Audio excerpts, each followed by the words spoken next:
Buongiorno da Sicilia 24, i titoli del nostro telegiornale. Catania spari a San Cristoforo per dire no alla piazza pedonalizzata. Minacce al consigliere comunale che l'ha voluta per il Viminale. Il quartiere di Catania è tra le aree più a rischio del paese.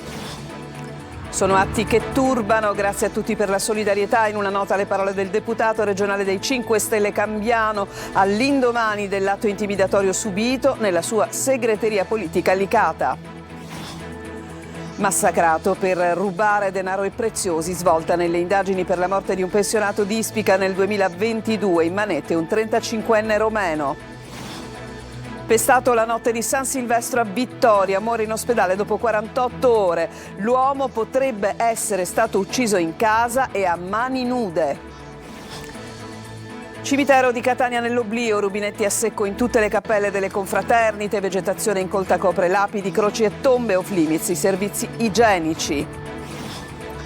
Non si spegne l'eco del grande show di fine anno di Laura Pausini nella città dello Stretto. La cantante ha onorato il talento siciliano vestendo abiti dello stilista messinese Fausto Puglisi.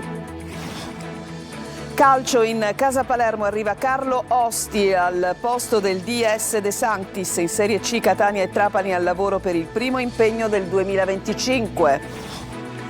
A Messina il neo proprietario Alaimo incontra la squadra e annuncia il nuovo direttore sportivo Domenico Roma.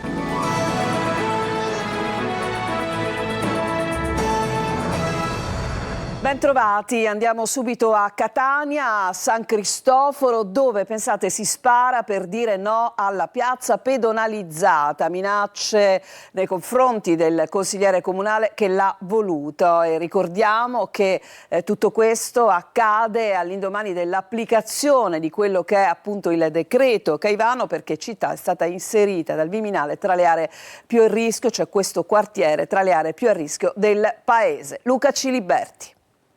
Perché ti stanno facendo un crack, io non lo dico. Qua che fanno la sera? Perché è tutto distrutto? Ma perché qui hanno vandalizzato tutto e poi vengono drogati, dormono lì, si drogano. Polizia non se ne vede mai? Mai, c'è stato un periodo che rubavano e tutte le borse che rubavano tutti i turisti venivano qua. Uno, facciano un'altra, due, non lo lasciamo. No, se ne sono tutti portati qui. Sono qui dei tavolini da gioco. Sono tutti pannelli solari. Il quartiere San Cristoforo a Catania per il Viminale è assimilabile a Scampia, Secondigliano, Rosarno o Rozzano. Da nord a sud 7 aree ad alto rischio dove, come sottolinea il decreto Caivano bis, esistono situazioni di particolare degrado, vulnerabilità sociale e disagio giovanile. Per questo motivo arriveranno dal governo Meloni a Catania 180 milioni di euro per il risanamento. Qui oggi anche la pedonalizzazione di una piazza, diventata deposito di carcasse di auto e ricettacolo di spazzatura, diventa pericolosa. Sì, è successa una rivolta a causa della chiusura della piazza Don Innocenzo Bonomo. Qua ci sono dei segnali che possiamo vedere che non è gradita questa pedonalizzazione. Questi cosa sono? E penso che questi qui sono praticamente i colpi di arma da fuoco, sicuramente, no? Un messaggio chiarissimo. Sì, ma un messaggio sicuramente chiarissimo, un messaggio che comunque non mi faccio intimorire. No. Cacca vogliono fare una bambinopoli, che viene distrutta magari, è giusto. Se ne mettere un custode. Ma il passaggio deve essere libero, perché guardi, di ultima scansa, i pompieri qua mi girano in questi travessi, l'autoambulanza, e se c'è un inseguimento, i carrozzi se non hanno comodo, la polizia resta bloccata qua. Pensici in queste cose, gioia. Qui ci sono dei cancelletti e già comunque sono stati già rimossi, quei due sono rimasti, qui già sono spariti, poi praticamente abbiamo pure queste fioriere, sono stati tutti quanti vandalizzati. A Licata, all'indomani dell'atto intimidatorio nei confronti del deputato regionale Cambiano, arriva una nota del parlamentare siciliano che si dice turbato e ringrazia tutti per la solidarietà. Emanuela Corsi. A Licata si indaga dopo l'atto intimidatorio nei confronti del deputato pentastellato Angelo Cambiano. 4 colpi di pistola esplosi ieri contro la vetrata della sua segreteria di Corso Serrovira. All'indomani dell'episodio il parlamentare siciliano affida il suo stato d'animo a un breve comunicato. Atti del genere turbano sicuramente chiunque. Un ringraziamento va alla magistratura e agli inquirenti che si sono subito attivati per fare piena luce su questo episodio. Nei confronti di Cambiano tanti messaggi di solidarietà da parte del mondo politico e delle istituzioni. Desidero ringraziare, continua la nota, l'intera comunità e la politica su tutti i fronti, locale, regionale, nazionale ed europeo, che mi hanno fatto sentire la loro vicinanza e il loro calore. Un sentito grazie va anche alla Chiesa, che fin da subito ha dimostrato solidarietà in questo momento di difficoltà. Quella di ieri non è la prima intimidazione subita dal 43enne deputato dell'Assemblea regionale siciliana. Già a maggio del 2016, all'epoca sindaco di Licata, era stata incendiata la sua casa di campagna. Cambiano aveva incentrato tutta la sua sindacatura sulla lotta contro l'abusivismo edilizio, in particolare per le case che da decenni occupano la fascia entro i 150 metri del litorale licatese.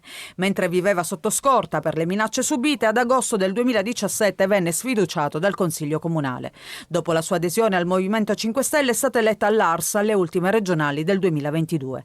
Gli agenti della squadra mobile di Agrigento e la scientifica ora indagano per fare luce sulla vicenda che ha scosso e indignato la comunità. E si spara anche a Palermo, 4 colpi di pistola contro la persiana di un'abitazione in via Noce. Secondo la polizia è probabile che qualcuno abbia voluto festeggiare l'arrivo del nuovo anno non esplodendo solo botti e petardi, ma in questo modo insensato e pericoloso. E ancora dalle agenzie i carabinieri sono intervenuti proprio a Palermo in piazza Teatro Massimo dopo che diversi passanti hanno segnalato la presenza di un ragazzo probabilmente minorenne che sparava colpi di pistola. Gli spari erano a salve, in molti però si sono spaventati. Sono in corso delle indagini per risalire all'autore del gesto grazie alle immagini dei sistemi di videosorveglianza. C'è una svolta nelle indagini per la morte di un pensionato avvenuta nel 2022 a Ispica. Mandato di arresto europeo per un 35enne romeno accusato insieme ad alcuni connazionali di avere massacrato l'anziano per rubare denaro e preziosi. Tonino De Mana. Un 35enne romeno è stato arrestato dai carabinieri per l'omicidio di Giuseppe Barone, 79 anni, commesso ad Ispica nella notte tra il 25 e il 26 dicembre 2022. L'indagine, coordinata dalla Procura di Ragusa, ha permesso di notificare un mandato d'arresto europeo nei confronti del romeno, indagato in concorso con altri 2 connazionali per omicidio, rapina aggravata e uccisione di animali. La vittima era stata dapprima immobilizzata su una sedia e colpita ripetutamente con calci e pugni e con un corpo contundente al capo, per poi essere abbandonata agonizzante in camera da letto. L'indagato è anche ritenuto responsabile dell'uccisione con l'aggravante della crudeltà di un pappagallo tenuto dalla vittima nella stessa abitazione, avendo decapitato l'animale con il fine di indurre Barone a rivelare il luogo dove custodiva gli oggetti di valore. Già avviate le procedure per l'estradizione in Italia. Causa della morte di Valentino Di Bona, un uomo di 40 anni, è morto ieri all'ospedale Guzzardi di Vittoria. Continuano ininterrotte le indagini della polizia per chiarire quello che appare al momento un mistero. Veronica Barbarino. Un fatto avvolto nel mistero è la morte di Valentino Di Bona, 40enne vittoriese, conosciuto in città per essere il figlio di una nota famiglia di venditori di ferramenta. Lasciato il 31 dicembre davanti all'ospedale Guzzardi, sul corpo dell'uomo sarebbero stati riscontrati segni di violenza, tra cui la rottura della milza, tanto da richiedere un delicato intervento chirurgico. I sanitari hanno tentato il possibile, ma non c'è stato nulla da fare e Di Bona è spirato ieri pomeriggio. Stando alle prime ipotesi, l'episodio, che ora si è trasformato in un omicidio, potrebbe essere avvenuto in ambito familiare e a mani nude. Pare che nulla sia accaduto all'esterno. Le indagini sono condotte dalla polizia. Gli inquirenti hanno sentito i familiari e alcune persone vicine alla vittima. Si visionano anche le immagini delle telecamere situate sia nella zona dell'ospedale che nelle strade che potrebbero essere interessate. La salma è adesso a disposizione dell'autorità giudiziaria per l'autopsia e gli accertamenti del caso. L'uomo lascia moglie e figli. Vacanze a Palermo per i boss mafiosi ergastolani premiati dai tribunali perché ritenuti detenuti modello. Vacanze nel capoluogo anche per Salvatore Rotolo, killer del medico Paolo Giaccone. Marco Gullà.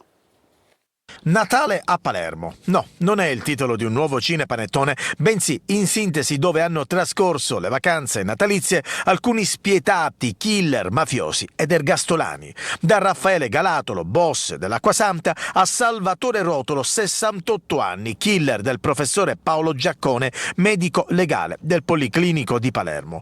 Rotolo, ergastolano, ha ottenuto un permesso premio dal giudice di sorveglianza di Livorno e ha trascorso una settimana a Palermo, dal 22 al 29 dicembre. L'assassinio di Giaccone avvenne l'11 agosto 1982. Rotolo fu condannato all'ergastolo al primo maxi processo per questo e altri omicidi e sta scontando la pena nel carcere di Porto Azzurro. Il giudice di sorveglianza di Livorno ricorda nel suo provvedimento che dal 2019 anche i mafiosi irriducibili possono comunque essere ammessi ai benefici penitenziari. E allora ecco le vacanze a Palermo. Sentire che il killer di mio padre ha avuto un permesso premio mi inquieta, mi amareggia, dice Milly Giaccone, la figlia del medico legale ucciso, anche se è una notizia che non mi sorprende. Le vacanze dell'altro boss premiato, Raffaele Galatolo, invece termineranno domani, ma non è la prima volta che il fedelissimo di Totò Riina torna nel capoluogo. Del resto è stato definito dal Tribunale di sorveglianza di Napoli detenuto modello. A Catania, dove una donna ha dimenticato la figlia di 4 anni in una stazione di servizio sulla tangenziale. La madre, quando ormai in centro si è resa conto che la bambina non era seduta sul sedile posteriore dell'auto, è tornata nella stazione di servizio dove ha potuto riabbracciare la figlia, della quale nel frattempo si era preso cura l'equipaggio di una volante della polizia che ha denunciato la donna per abbandono di minore. E adesso restiamo a Catania, ma andiamo al cimitero che ritorna nell'oblio. Vi mostra il perché Tonino De Mana. A distanza di 2 mesi dalla commemorazione dei defunti, dove avevamo documentato un'apparente normalità, probabilmente di facciata, torna nell'oblio il cimitero di Catania che sale alla ribalta della cronaca per la mancanza d'acqua in tutte le cappelle delle confraternite e in gran parte delle fontane sparse nel Camposanto. Disagi anche per chi lavora, gli impiegati delle confraternite sono costretti a fare la spola prelevando l'acqua dalle rarissime fontanelle rimaste in funzione. Rubinetti a secco e umore nero per chi si reca in visita al caro estinto, per tutti bidoncini, flaconi e bottiglie di fortuna con il prezioso liquido portato direttamente da casa. Ma mi scusi, l'acqua dove l'ha presa? A casa, perché è da più di 1 mese e mezzo che manca l'acqua. Io per me, che dopo che sono stata operata alla colonna vertebrale, mi devo caricare di bidoni e bidoncini per far sì di non far mancare l'acqua, né a mio figlio né a mio marito, mi sembra una cosa un po' assurda. 84 ne. È una fatica portare bidoni. Che potevo fare? La polizia lo sa perché c'era qua. E poi mi hanno fatto la pipì proprio dentro la porta così. Meglio stendere un velo pietoso per i servizi igienici, alcuni chiusi, altri inguardabili. Per ovvi motivi, che certamente comprenderete, vi proponiamo le immagini, ma da lontano. I bagni sono sporchissimi, a prescindere dell'acqua o senza acqua. Io a volte per andare in bagno vado nei bagni della confraternita. Certo non si può dire che il verde non c'è, ma è incolto e la rigogliosa vegetazione copre totalmente croci, lapidi e tombe per uno spettacolo mortificante.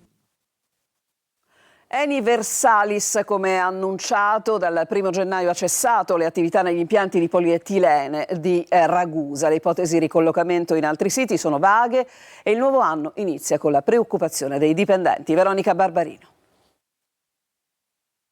Stop al petrolchimico. Eni Versalis, come annunciato, dal 1 gennaio ha cessato le attività negli impianti di polietilene di Ragusa. Quelli di Tracking a Brindisi e Priolo verranno invece fermati nel corso del 2025. La chiusura è parte di un piano ambizioso di trasformazione orientata alla decarbonizzazione del business chimico di Eni. Una decisione che ha lasciato 120 lavoratori dello stabilimento di Ragusa senza un impiego e con un futuro incerto, e oltre 300 lavoratori dell'indotto momento senza concrete alternative e in attesa degli ammortizzatori sociali. Le ipotesi di ricollocamento presso altri siti sono vaghe. Non sappiamo quelli che potrebbero essere i cronoprogrammi, quindi non ci sono dei tempi certi, non sappiamo qual è l'ammontare di un eventuale investimento e soprattutto non sappiamo il numero di lavoratori coinvolti in questi nuovi piani, sia per quanto riguarda il diretto che l'indotto. Ci sono delle iniziative allo studio ma poco concrete, ed a tal proposito nei giorni scorsi come organizzazioni sindacali CGIL, UIL, FILCTEM e WILTEC abbiamo scritto al Presidente della Regione, all'assessore alle attività produttive, proprio per fare chiarezza rispetto a quelli che sono questi punti e come ENI intende mantenere la propria presenza nel territorio ragusano. E quindi un inizio di anno amaro e non con poche preoccupazioni, non solo per i lavoratori ma anche per l'economia della provincia ragusana. Adesso ci fermiamo, c'è una pausa, torniamo tra poco, andremo ad Agrigento.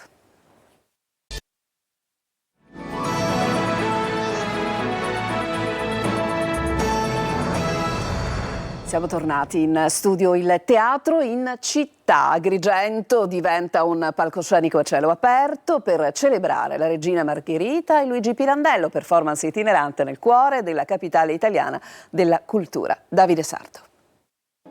In un'atmosfera di festa e magia il Teatro Pirandello ha varcato simbolicamente i suoi confini per trasformare Agrigento in un suggestivo palcoscenico a cielo aperto. La straordinaria performance itinerante che ha animato il cuore della città ha riportato in vita personaggi storici legati al mondo del teatro, tra cui la regina Margherita e Luigi Pirandello. Il cuore di Agrigento credo che voglia rappresentare la storia di Agrigento, la cultura, l'anima culturale, tra cui sicuramente il grande Luigi Pirandello. La regina Margherita ha percorso la suggestiva via Atenea a bordo di una carrozza trainata da un cavallo partendo da Porta di Ponte e dirigendosi verso il Teatro Pirandello tra due ali di folla. Un tuffo nel passato per conoscere personaggi storici e di fantasia scritti dal sommo Pirandello, per immergerci nella cultura che è stata perpetuata negli anni dal Teatro Pirandello, prima Teatro Margherita. L'iniziativa unisce storia, cultura e teatro, arricchito dal calore delle festività natalizie ed inizio anno, per celebrare l'anima artistica ed il patrimonio culturale della città di Agrigento.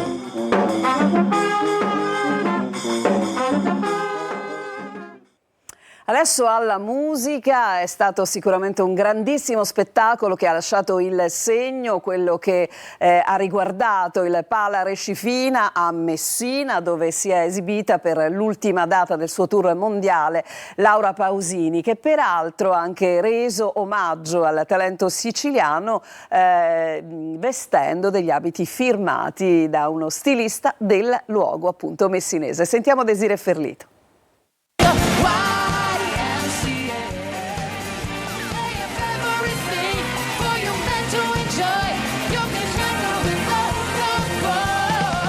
Un immenso show dove sventolano le bandiere della Trinacria per augurare a tutti un buon 2025. Si è concluso in Sicilia dopo 2 anni il Laura Pausini World Tour, che ha visto l'artista italiana più premiata al mondo esibirsi per l'ultima tappa al Pala Rescifina di Messina, un midile indimenticabile con i più grandi successi della disco music.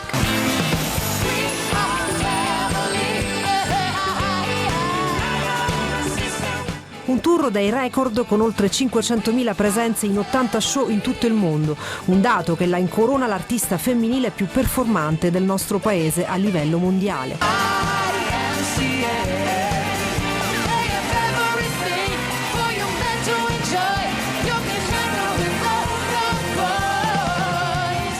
Uno show colossale, 94.422 chilometri percorsi, Madrid, Houston, Los Angeles, Orlando, Miami, Chicago, Lisbona, Zurigo, Parigi e infine nella Grande Mela, con un memorabile show in 5 lingue, fino alla Sicilia, omaggiata dall'artista anche nella scelta dei suoi spettacolari outfit, firmati dallo stilista messinese Fausto Puglisi.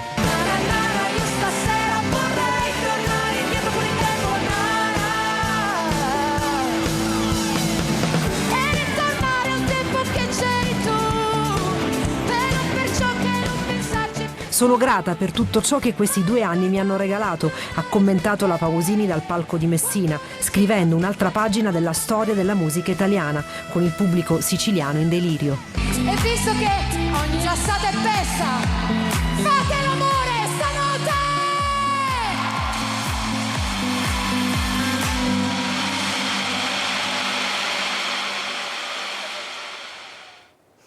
Ci fermiamo ancora in chiusura di TG con il calcio, partiremo con la rivoluzione in casa Palermo.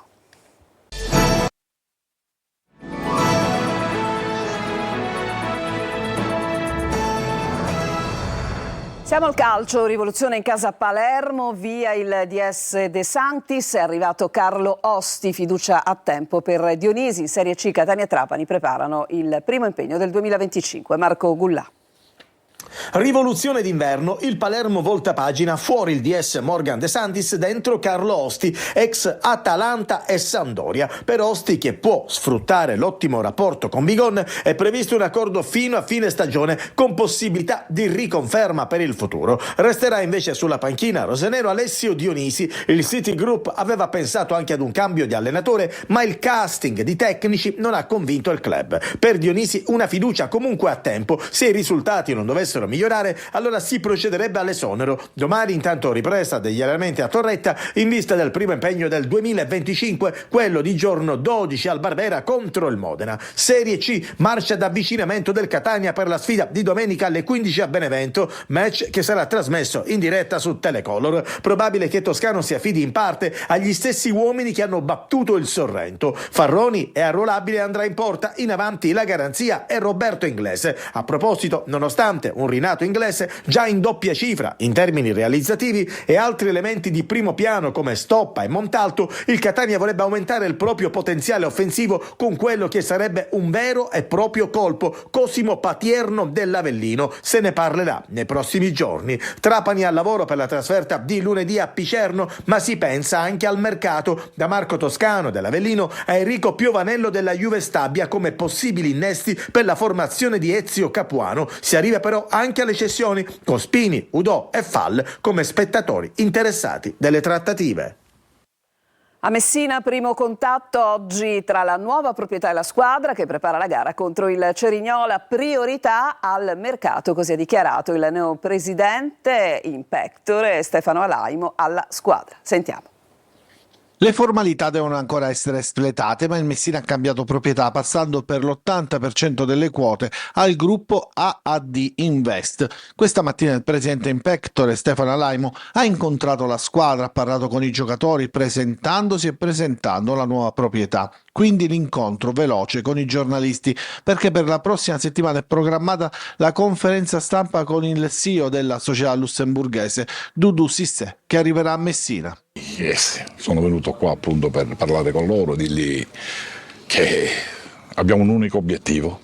Siamo arrivati a questo punto, ora ci dobbiamo rimboccare le mani tutti, noi, la proprietà, i giocatori, voi giornalisti, tutti dobbiamo andare tutti verso lo stesso senso, nello stesso senso. La salvezza. Alaimo ha annunciato anche il ritorno di Domenico Roma come direttore sportivo, mentre sul fronte mercato dopo Mamona stamattina è andato via Manetta con destinazione Picerno. Diversi giocatori che hanno richiesto e che hanno manifestato la volontà di lasciare il Messina, da Lia ad Ortisi, da Petrungaro a Rizzo, necessario quindi operare velocemente sul mercato. È tardi per la partita di domani, dopodomani, ma dalla prossima settimana ci dovrebbe essere qualche arrivo e stiamo forzando i tempi. In tutto questo incombe la partita contro il Cerignola ed il nuovo presidente designato fa appello ai tifosi affinché domenica tornino allo stadio. Abbiamo bisogno di loro. Tifosi presenti allo stadio vuol dire qualche punto in più, perché per i giocatori in campo vedersi sostenuti, appoggiati è importante e questa porta punti in più e motivazioni in più. E tra poco, dopo il telegiornale, prima puntata del 2025 di Preview, nella trasmissione condotta da Marco Carli, fari accesi sul big match di domenica fra Benevento e Catania, un focus sull'ottima prima parte di stagione di inglese, anche le siciliane di Serie C, Messina e Trapani. Spazio al calcio a 5 con la Supercoppa in programma a Catania. Dunque vi lascio al collega Marco Carli per Preview, il telegiornale è finito. Prossimo appuntamento con l'informazione su Telecolor alle ore 19. A tutti un buon pomeriggio.